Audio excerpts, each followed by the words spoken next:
여러분, 노후의 행복을 망치는 진짜 원인이 뭔지 아십니까? 놀랍게도 대부분의 사람들은 그걸 전혀 모르고 있습니다. 돈도 아닙니다. 건강도 아닙니다. 자식 문제도 아닙니다. 그런데 그 한 가지 때문에 평생 모은 돈을 잃고 건강을 망치고 심지어 삶의 의욕까지 잃는 분들을 수없이 봤습니다. 처음엔 다들 이렇게 말합니다. 이 정도면 괜찮겠지. 이게 내 노후엔 딱 맞을 거야. 하지만 불과 1년, 길어야 2년 후, 그들은 똑같이 후회합니다. 반대로 그 한 가지를 제대로 선택한 분들은 노년이 오히려 더 즐겁다고 말합니다.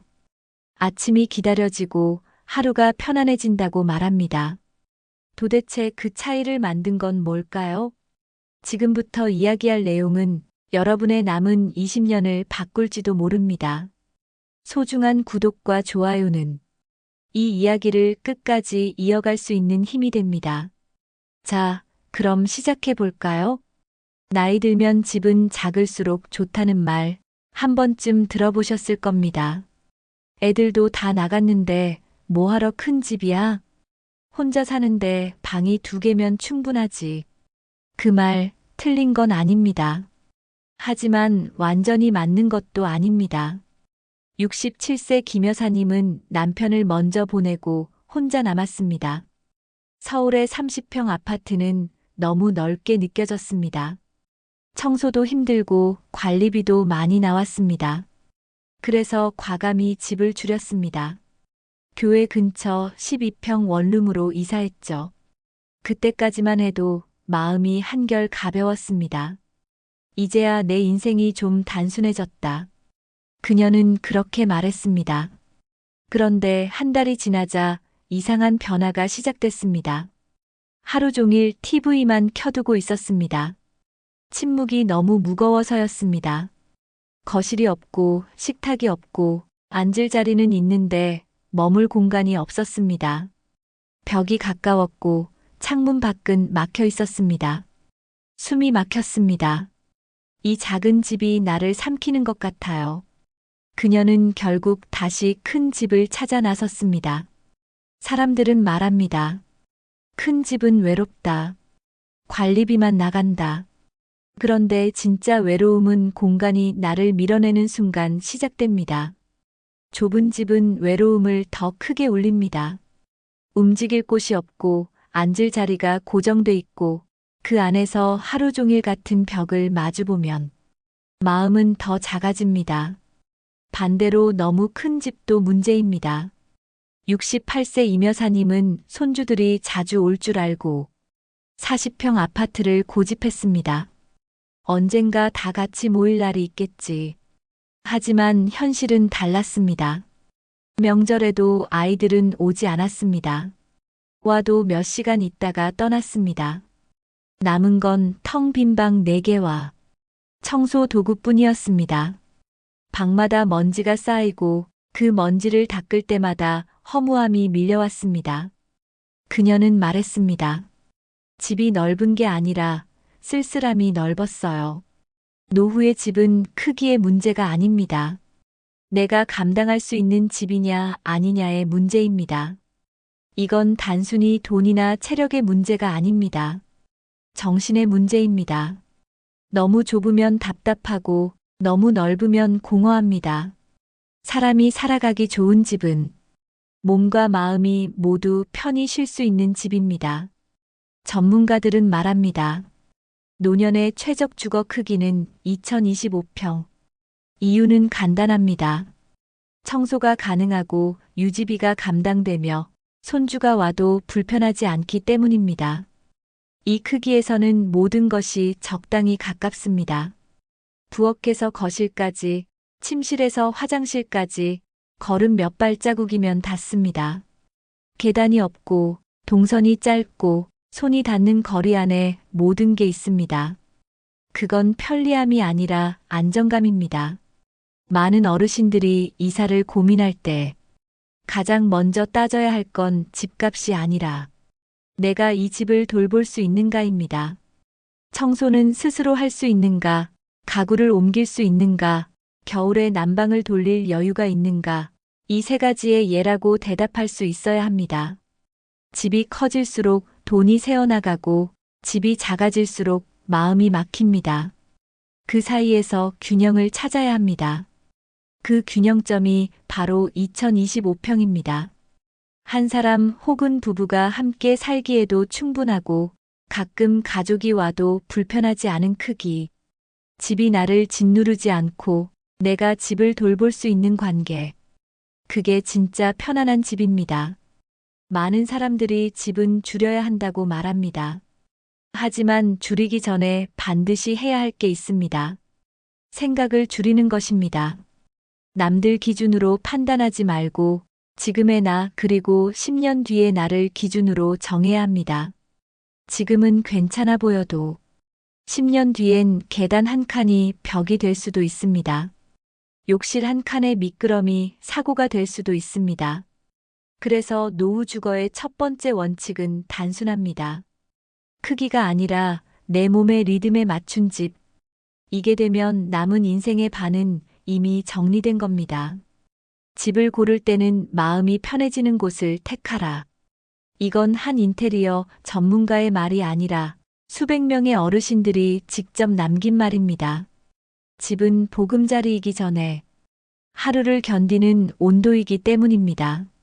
사람들은 나이가 들면 한 가지 생각을 합니다. 혹시 모르니까 큰 병원 근처로 가야지. 합리적인 판단처럼 들립니다.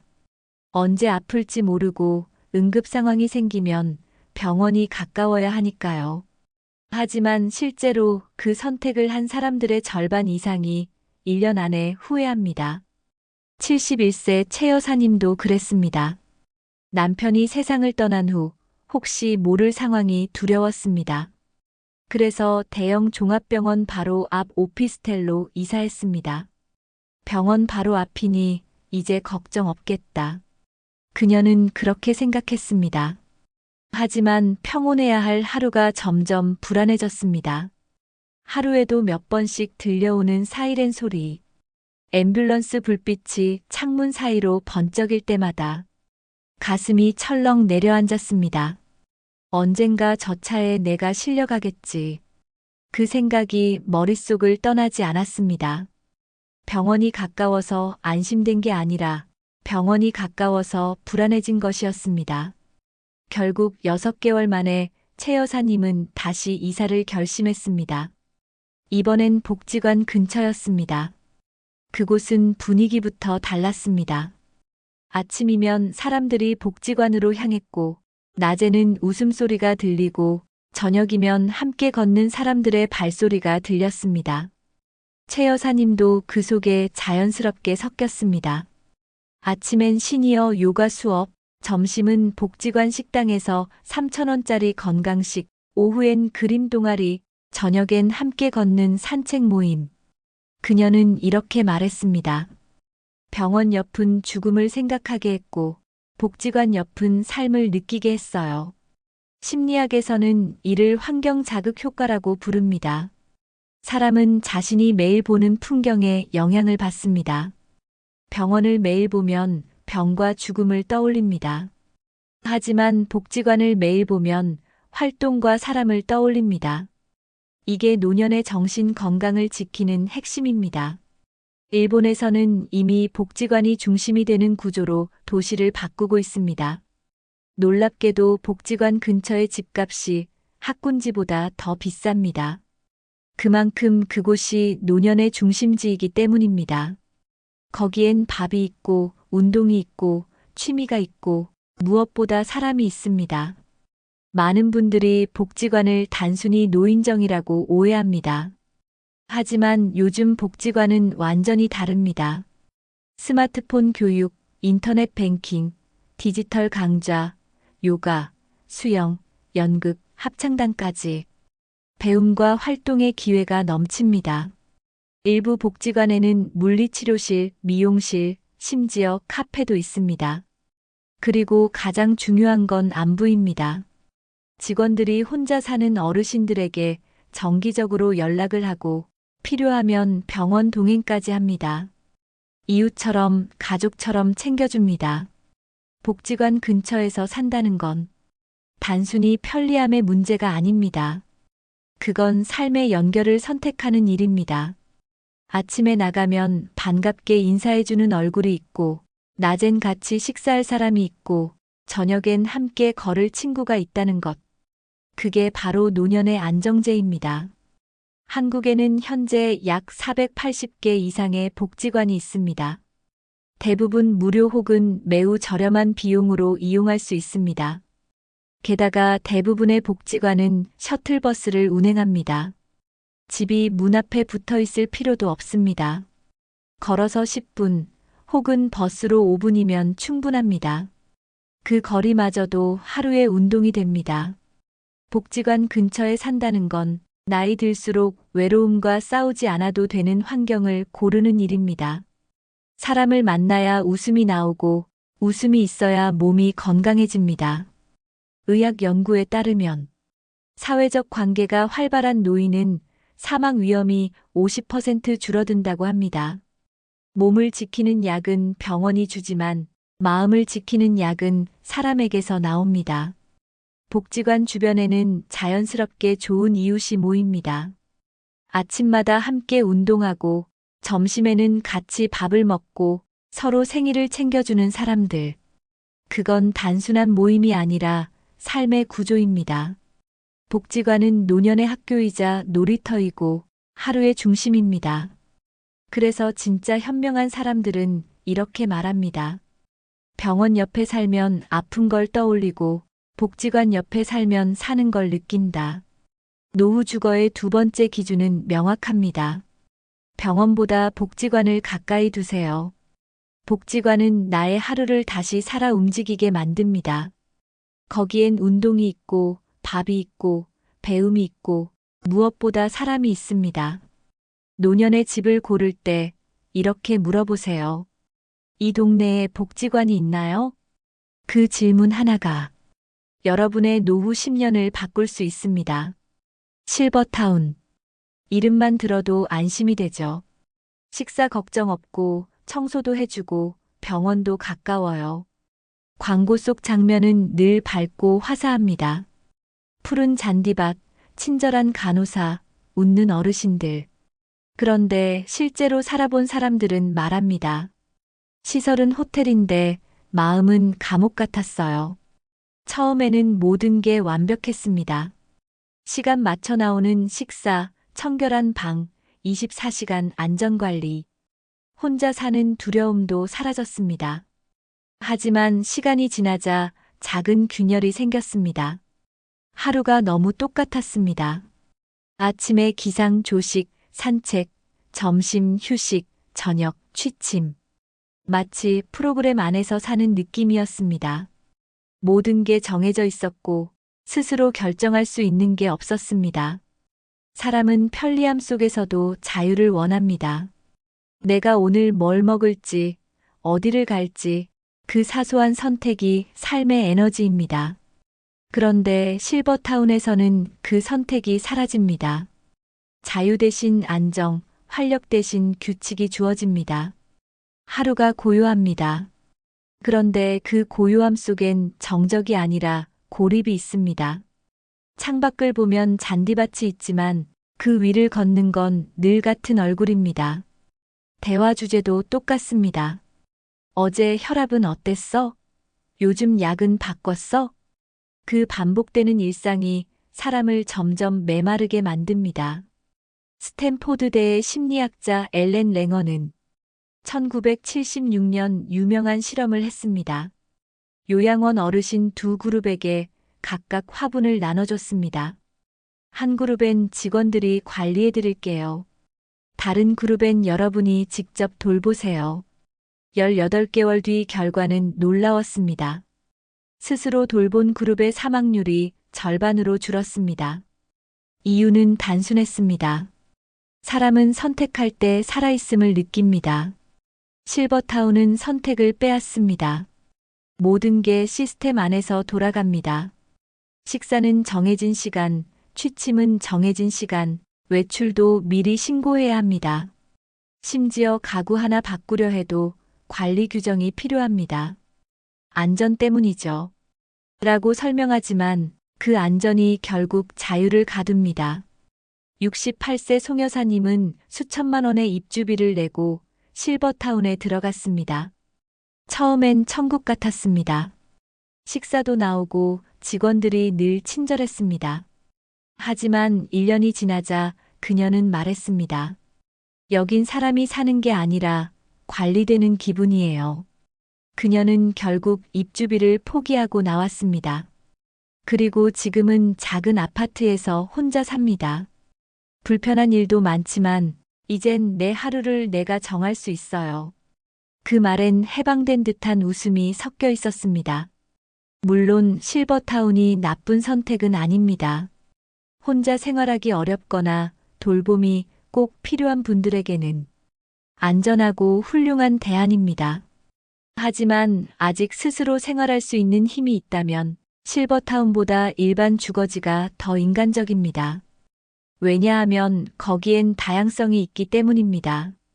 엘리베이터에서 만나는 사람, 카페에서 마주치는 젊은 부부, 놀이터에서 뛰어노는 아이들. 이 모든 풍경이 삶의 소리입니다. 그 소리가 있는 곳에서만 사람은 살고 있다는 감각을 잃지 않습니다. 주상복합, 신도시 아파트, 복합단지. 이런 곳이 요즘 노년에게 새로운 대안으로 떠오릅니다. 마트, 병원, 카페, 헬스장이 한 건물 안에 있고 복지관도 걸어서 닿는 거리.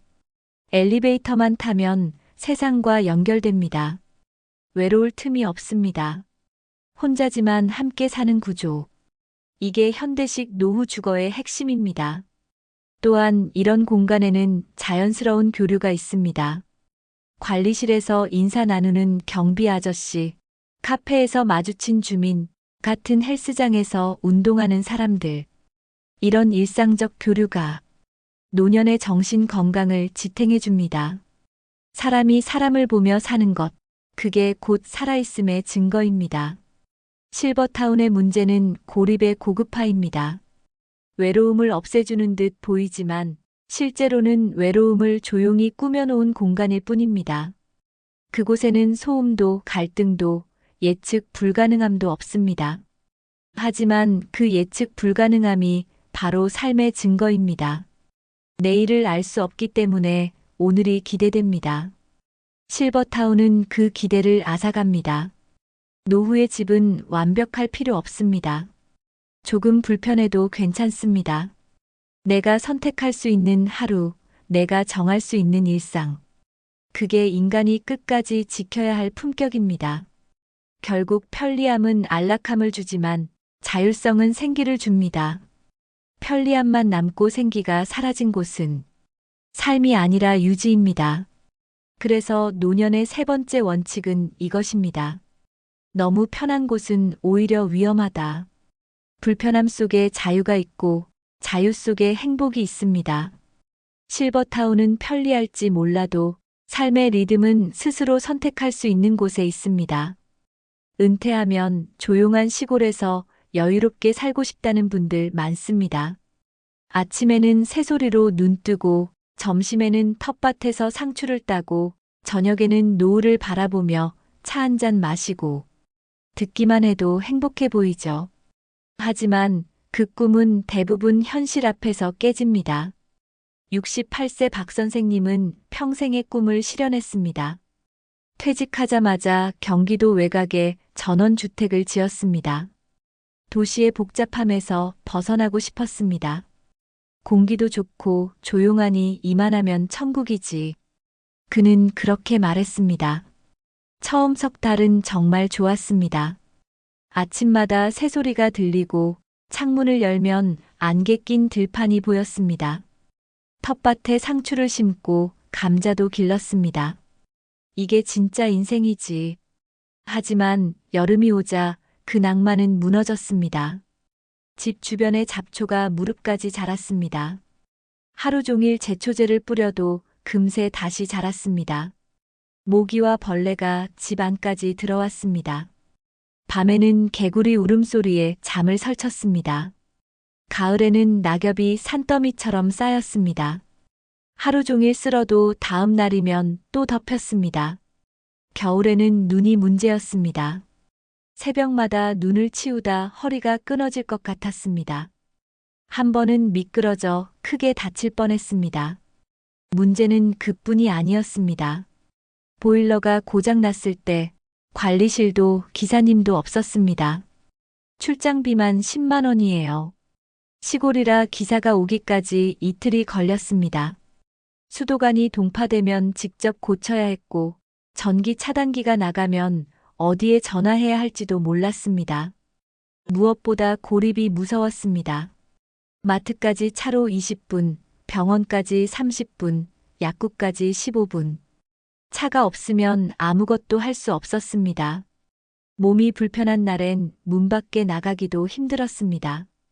이웃은 멀리 떨어져 있었고 급한 일이 생겨도 도움을 청할 곳이 없었습니다. 하루 종일 사람 한 명 마주치지 않는 날도 많았습니다. 처음에는 고요함이 좋았지만 곧 고독이 되었습니다. 혼자 사는 집은 시간이 멈춰 있었습니다. TV 소리가 유일한 인간의 목소리였습니다. 전원주택은 낭만이 아니라 노망이었어요. 그의 말은 웃음이 섞여 있었지만 진심이었습니다. 그렇다고 전원주택이 모두 나쁜 건 아닙니다. 다만 현실을 모른 채 덤비면 무너진다는 겁니다. 진짜 전원 생활을 꿈꾼다면 먼저 그곳에서 2년은 살아보세요. 봄, 여름, 가을, 겨울. 사계절을 직접 겪어봐야 합니다. 눈이 얼마나 오는지, 벌레가 얼마나 많은지, 마트가 얼마나 멀리 있는지 모두 경험해야 합니다. 그리고 꼭 물어보세요. 이 동네에 복지관이 있나요? 병원은 얼마나 떨어져 있나요? 대중교통은 있나요? 이 세 가지 질문에 대답할 수 없다면 그곳은 노년의 집이 아닙니다. 또 하나 중요한 건 자산 가치입니다. 전원주택은 팔기 어렵습니다. 도시와 달리 수요가 적습니다. 나중에 급히 팔아야 하는 상황이 오면 원하는 가격은커녕 절반도 받기 어렵습니다.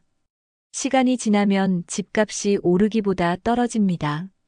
결국 팔지도 못하고 혼자 남게 되는 경우가 많습니다. 전원주택은 낭만이 아니라 유지비가 많은 프로젝트입니다. 전기세, 수도세, 난방비, 제초비, 관리비, 모든 걸 스스로 감당해야 합니다. 그건 체력이 아니라 노동입니다. 그 노동이 쌓이면 하루가 버거워집니다. 그래서 전문가들은 말합니다. 노년의 주거는 고요함보다 접근성이 중요하다. 병원, 마트, 사람, 복지관. 이 네 가지가 가까운 곳이 진짜 편안한 곳입니다. 최근엔 중소도시 전원형 아파트가 대안으로 떠오릅니다. 자연환경은 그대로지만 병원과 상가, 복지시설이 모두 근처에 있습니다. 공기도 맑고 교통도 편리합니다. 세종, 원주, 나주, 파주 같은 도시들이 대표적입니다. 서울의 절반 가격에 삶의 질은 2배입니다. 결국 박 선생님은 다시 도시로 돌아왔습니다. 작은 아파트지만 표정이 달라졌습니다. 이젠 외롭지 않아요. 이웃이 있으니까요. 그는 여전히 새소리를 듣고 싶을 땐 버스를 타고 근처 공원으로 갑니다. 돌아올 땐 따뜻한 도시의 불빛이 반겨줍니다. 노후의 집은 조용한 곳이 아니라 살아있는 곳이어야 합니다. 사람이 있고 움직임이 있고 언제든 도움을 받을 수 있는 곳. 그곳이 진짜 안식처입니다. 전원주택의 낭만은 영화 속 이야기일 뿐입니다. 현실의 노년은 고요함보다 연결이 필요합니다. 노후 주거의 네 번째 원칙은 명확합니다. 고립은 평화가 아니다. 조용한 집보다 함께 살아 숨쉬는 공간을 선택하세요. 모두가 이렇게 묻습니다. 결국 어디서 사는 게 제일 좋을까요? 전원주택은 힘들고 실버타운은 답답하고 도시는 비싸고 답이 없어 보이죠. 하지만 의외로 많은 분들이 결국 이렇게 말합니다. 돌고 돌아도 결국 아파트가 제일 낫더라. 아파트는 완벽하지 않습니다. 하지만 실패할 확률이 가장 낮은 집입니다. 왜냐하면 사람의 삶을 지탱하는 기본 요소가 다 들어있기 때문입니다. 첫째, 생활 인프라입니다. 마트, 병원, 약국, 복지관, 버스 정류장.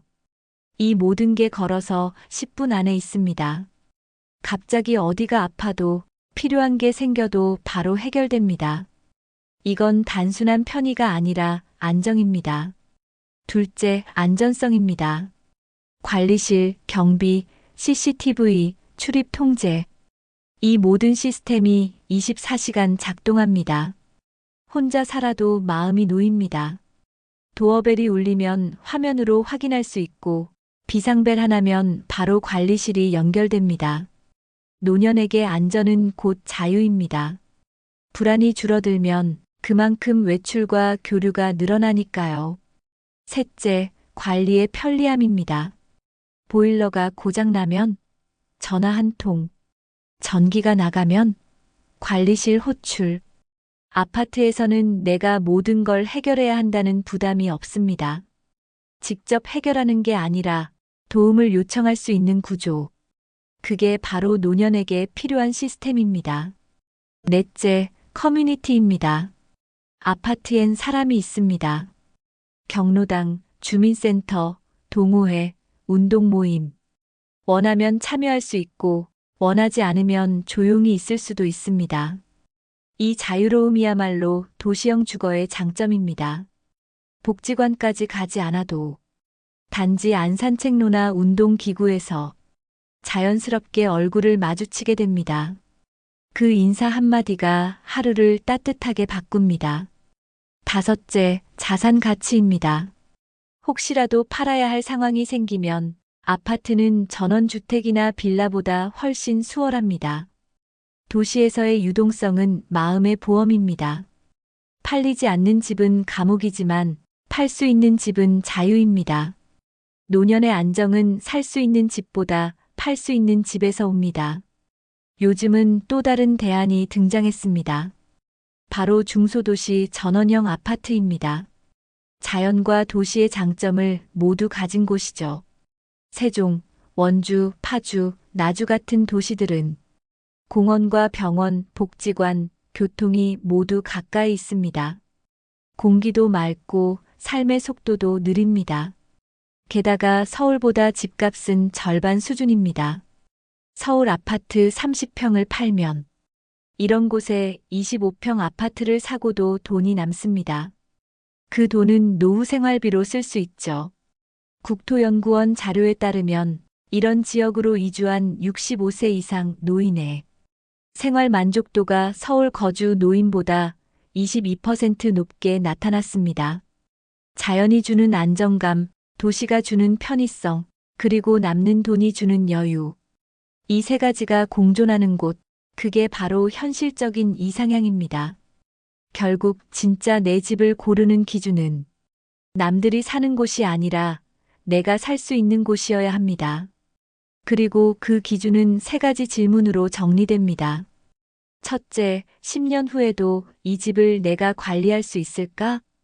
둘째, 10년 후에도 이 동네에서 혼자 안전하게 살 수 있을까? 셋째, 10년 후에도 이 계단을 내가 오를 수 있을까? 이 세 가지에 자신 있게 예라고 말할 수 있다면 그 집이 바로 당신의 마지막 집입니다. 돈이 많지 않아도 괜찮습니다. 복지관이 가까운 20평대 아파트, 걸어서 병원 갈 수 있는 거리, 이웃이 인사해주는 단지면 충분합니다. 그곳이 여러분의 하루를 지탱해 줄 겁니다. 그리고 꼭 기억하세요. 집은 벽과 천장이 아니라 당신의 하루를 담는 그릇입니다. 크기보다 내용이 중요하고 위치보다 느낌이 중요합니다. 내가 이 집에 들어왔을 때 마음이 편안해지는가? 그게 답입니다. 많은 분들이 노후의 집을 이사로만 생각하지만 사실 그건 새로운 인생의 시작점입니다. 그곳에서 누군가는 다시 친구를 만들고 누군가는 책을 읽고 누군가는 인생 2막을 엽니다. 그게 바로 노후의 진짜 집이 주는 선물입니다. 노후 주거의 마지막 원칙은 단 하나입니다. 지금의 나보다 10년 뒤의 나를 위한 선택을 하라. 그 미래에 내가 미소 짓는 집, 그곳이 바로 여러분의 마지막 안식처가 될 겁니다.